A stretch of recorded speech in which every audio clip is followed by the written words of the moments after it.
What are you talking about? I'm as white as there can be. I don't tan. I burn. And it's a seasonal gay anime spotlight. Summer 2018. The show where I look at the queer characters of each season of anime and talk about them as they are in the first 3 to 4 weeks of the season. We've got a lot to get to this episode, so let's not waste any time and get right to it. First off, we have Astoria from Attack on Titan Season 3. That's right, Attack on Titan is back once again, and as a fan of the series, I'm very happy to see it return so quickly. Now truthfully, I haven't seen an episode yet of the new season because I'm going to be watching the simul-dub version of the show on Toonami since I'm all caught up with the manga.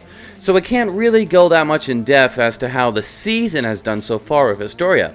All I can say is that this season is squarely centered around her, and we learn all about her backstory. And even though my favorite character, Ymir, isn't appearing anytime soon, Astoria is going to take the spot as our main queer character. There are some great things to come for our girl Astoria. Next up is Sato and Shio from Happy Sugar Life. Oh boy, where to start with this fucking show? So, to put it bluntly, Happy Sugar Life is about a high school girl named Shato, who has fallen in love with an elementary school age girl named Shio, has kidnapped her and murdered the previous owners of their apartment. In terms of the characters and their queerness, Sato is bisexual, having had aimless sex with multiple boys in the past and now be in love with Shio.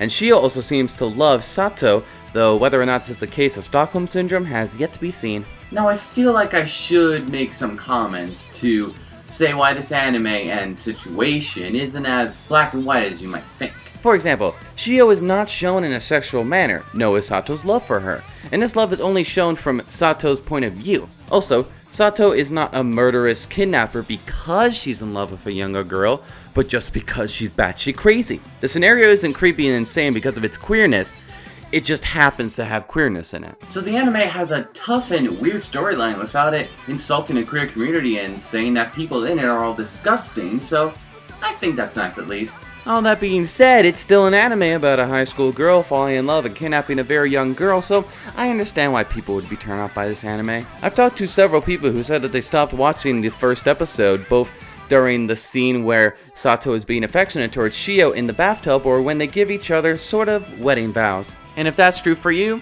that's 100% understandable. As for me anyway, I'm a big fan of psychological horror anime, so I'm intrigued on what direction this messed up story will go. And next up is some characters and elements from Banana Fish. The original Banana Fish manga came out in the early 80s to late 90s, and it surprisingly had a lot of BL elements for the time. In fact, Banana Fish is said to be one of the most influential manga there is when it comes to having same-sex male relationships when it comes to non-yaoi stories. As for the anime itself, it's unclear on how far they'll take this original element from the manga. So far, we've had Papa Dino and his right-hand man, who groomed main character Ash to be their sex slave when he was younger. And the way that this is portrayed is less about the fact that they are gay men, and more that they are just fucked up people. They aren't fucked up because they are gay, they're just fucked up. The anime also seems to be foreshadowing a future relationship between Ash and another main character, Edgy, just as they were in the original manga. It looks really promising, especially since we already got a kiss moment between the two in episode 3, when Ash snuck a message to Edgy while in prison. So I have very high hopes. I'm really excited to see where this relationship between Ash and Edgy will go. And the last one is the possibility of queer characters and Starlight revenue. I say possibly because any possible year relationships that the show may have only have so far slightly hinted at or subtly shown, nothing concrete has shown up as of yet between any of the characters. But since this show is a cross between idol shows and Revolutionary Girl Utena, with the main director having been the assistant director on Yurikuma Arashi, I have high hopes for this one. Time will tell if any of the girls in this anime are queer, but if they are, I'll be sure to talk about it next episode. Now let's move on to our next segment, recap of last season. The part of the show where I look at the pure anime of last season and talk about whether their characters ended nicely or badly. But that does mean that there are spoilers ahead. You have been warned. First we'll start off with Mohiro, Sokuyo, and Ruka, the magical girl Ole. Unfortunately, Mojito doesn't get any further development in liking Saki's magical boy form. He doesn't discover that the magical boy and Saki are one and the same, and hell, he barely says anything about the matter at all. This could have been something great, but the anime doesn't do anything with this plot point. Sakiyo is also a confusing character to get a hold on. Sometimes she acts as the creepy predatory lesbian trope to her best friend Saki, and other times she reassures Saki that she'd never do anything to her without Saki's direct permission. The same can be said for Aruka, who was introduced halfway through the anime. She's in love with her idol partner Michiru, using this love to transform into another magical boy. But she also has a scene where she tries to creep on Michiru changing, so it also goes into that trope as well. Queer representation in Magical Girl Array is all over the place, though most of it is pretty dull. And you could say the same thing about the anime itself. Next up is Toya and Yukito from Cardcaptor Sakura, Clear Card. Honestly, this one was a little disappointing. One of the greatest things about the original Cardcaptor Sakura anime was to reveal that Toya and Yukito both like each other and started to be in a relationship together, so I was hoping to see more of this develop in the new Clear Card anime. Unfortunately, it seems that Toya and Yukito take a backseat this time around. Sure, they get some scenes together, but it's just usually them talking about Sakura or Yue talking about how Toya's powers seem to be coming back. Nothing relationship-wise happens to them, and they aren't shown to be in love like in the original anime. Maybe it's because this anime doesn't have the original anime stance of showcasing many types of love. I honestly don't know, but whatever the case is, I hope that if there is a second season of Clear Card, that it will show more Toya and Yukito together and in a relationship. Next up is Ikuno from Darling in the Franxx. I go into more detail of this character in my Why It Didn't Work Darling in the Franxx video, so you can watch that video to listen to my feelings on how the anime treats the character. What I'll say here is that all of the foreshadowing, heavy-handed, not subtle lesbian overtones with Ikuno being a lesbian in love with Ichigo for 18 episodes all leads to a 4-minute conversation between the two. And what does this scene lead to? Nothing! Next up is Ai and Tomo from Crossing Time. In the last episode of Crossing Time, we got to see the two characters in the first episode again, post Tomo confessing her love to her upperclassman Ai. Tomo soon apologizes to Ai, saying that she's upset that she's made their friendship really awkward and has ruined Ai's youth. And she even asks her to forget the love connection entirely. However, Ai suddenly says that Tomo shouldn't turn her back on love, saying that no matter who confessed to her, I would still be embarrassed and feel a little awkward towards the person. I then asked Tomo to give her more time to think about this form of youth.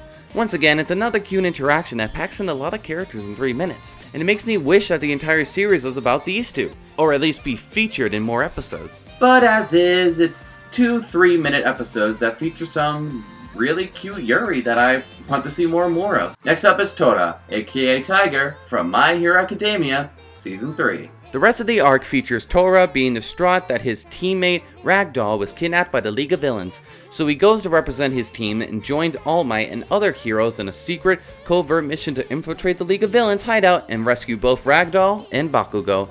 Despite multiple setbacks, he manages to rescue his teammate and the Wild Pussycats tearfully reunite.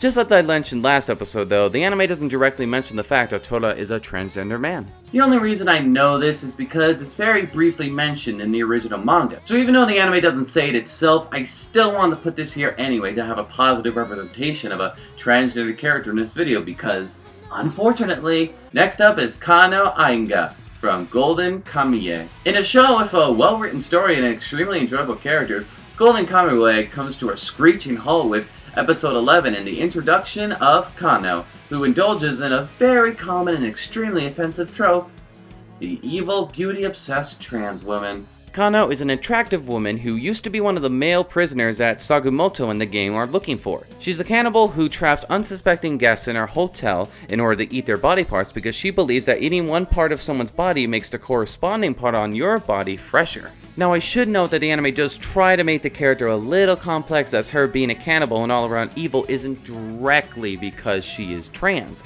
but just because she has an obsession with eternal youth. The other characters also don't express more surprise about her identity than they might over anything else. There's none of that exaggerated disgust that you usually get with some shows and movies. Usuyama in particular, who spends the entire episode wanting to have sex with Kano, still wants to have sex with her despite discovering who she used to be. Unfortunately, Kano is still the only trans character in the anime so far, and there aren't any positive representations to contrast it. Kano's villainy is about her obsession with enhancing her own body, which plays into the hypersexualized fantasization that cis people sometimes have with transgender individual surgeries and other aspects of transition. Its problem is that it also plays heavily into people's misconceptions that hurt real-life trans people. The idea of trans women pretending to be women in order to lure straight men to their deaths is something that gets real trans women killed, especially trans women of color. And only a few states in America have banned gay/trans panic defenses in court. Kano's character is an artifact of a character type that was thought to be long forgotten and is extremely offensive. No, don't get me wrong, I still really like Golden Kamui as a whole, but I did come to hate it for a little bit after watching this episode. Even though I don't watch it, I want to talk about a recent episode of the long-running Magical Girl series, Pure Cure. Episode 19 of the new season features the characters participating in a fashion show, which theme centers around the concept of girls becoming heroes too. One of the characters, Emily, is discouraged by her older brother Masato for her more tomboyish personality. When he calls her younger brother inappropriate, Henry, a male skater who asks the girls to participate in the show, appears in a dress which angers Masato. Enrai proclaims that it doesn't matter what his gender is. He enjoys cross-dressing in women's clothing and he doesn't care what anyone thinks about it. Protagonist Hana also chimes in and says that everyone has a hero in their heart. Later on, when Masato is turned into the monster of the week by the villains, he takes Hinrai hostage. Hinrai jokingly saying that he's been put in the position of the princess in the end. Hana replies that doesn't matter, because boys can become princesses too. After defeating the monster and restoring Masato back to life, the fashion show goes on without a hitch, and Masato apologizes for everything that he said. Reception to this episode has been very positive, with the characters' words of support touching the anime's real-world audience. This episode of Pure Cure has an amazing message that encourages children to be who they want to be, no matter what their gender is or how people might respond to it. It could also help children who might worry about this stuff as they grow older and become adults. It also helps that the episode's message of anyone can do or become anything is applicable to people of all ages. Pure Cure, just like Sailor Moon back in the 90s, is a children's magical girls show that is very progressive in terms of gender, expression, and sexuality. And lastly is the one I've waited a long time for, Kase Yamada, from the new hour-long Kase-san and Morning Glories OVA. A follow-up to the ONA back in May 2017, this OVA takes place after Kase and Yamada start to go out and adapts part of the second and third volume of the manga. The OVA follows our two adorable teens as they share multiple and consensual kisses together and get used to being intimate with each other, taking a class trip to Okinawa and learning not to be insecure about themselves, and even thinking about the future and the status of their relationship at their high school. These are strong themes that the anime features, but it's also coated in pure Yuri fluff. This contrasting of two different Yuri tones makes the anime suitable for Yuri fanatics and casual viewers. It's a nice example of a consensual lesbian relationship in anime that doesn't rely on any cliche or outdated tropes that are used in a lot of yaoi and Yuri anime and manga. The two of them talk to each other, ask permission before doing stuff like kissing and touching, and deeply care about each other. It's also nice that the two of them inspire each other to be better than they already are. They bring each other up when they're feeling down, and they feel completely at peace when they are with each other. With this and the Bloom Into You anime coming out next fall season, it's nice to see these types of relationships shown in anime. Between the consensual nature of the relationship, its mixture of deep themes and fluff Yuri tones, and its absolutely adorableness, Kase and Yamada easily become some of my new favorite lesbian characters in anime. Now give me a full anime series already, goddammit! What do you think I buy this manga for? And now we've reached our last segment of the show, Shadow's Heterosexual Pick. The part of the show where I pick an anime that may not have any queer characters in it, but it's still pretty good.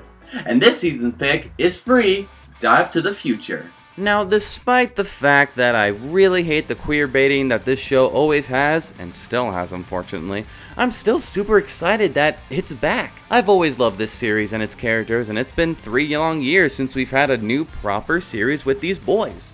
I'm also excited to see how some of the characters will evolve now that they're in college. The characters from the prequel movies are fitting in nicely, and the new characters are a lot of fun too. All in all, I'm excited to see where this new season takes these enjoyable characters into the future. The boys are back in town, baby. So that's the end of the episode. Hope you guys enjoyed it. If you did, like and comment anything you want to say. Don't forget to subscribe if you want to see more. Catch you later. Now I gotta find some mega horrible sunburn. Ugh.